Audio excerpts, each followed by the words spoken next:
नमस्कार, मैं भरत नीमा, chartered accountant Indore से।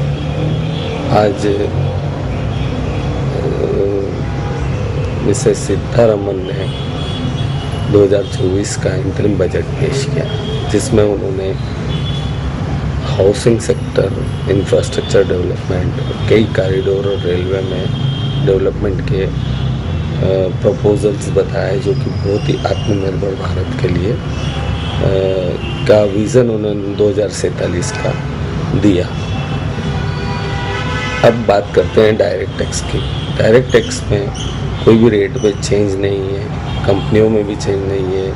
उन्होंने रिपीट किया कि प्रेजम्पटिव इनकम की गणना के लिए 3 करोड़ का टर्नओवर और प्रोफेशनल के लिए 75 लाख का टर्नओवर पिछले साल ही कर दिया था।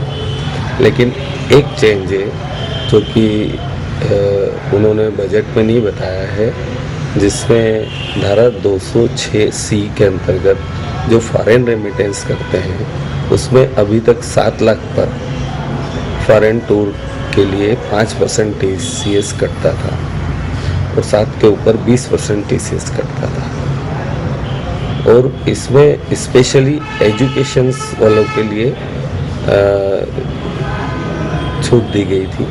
अब एजुकेशन और मेडिकल और सभी के लिए 7 लाख की छूट है, जिसमें कोई भी TCS नहीं कटेगा। लेकिन 7 लाख के ऊपर 20% TCS कटेगा। दूसरा है 7 लाख के ऊपर एजुकेशन या मेडिकल ट्रीटमेंट के लिए कोई फॉरेन रेमिटेंस करते हैं तो उस पर अभी भी 5% ही TCS कटेगा। एक बहुत पुराने केसेस में जिसमें टैक्स की डिमांड 25,000 है 2009-10 के लिए, उन्हें सरकार ने विड्रॉ कर लिया है, यानी डिमांड नहीं भरना पड़ेगी और केस समाप्त हो जाएगा।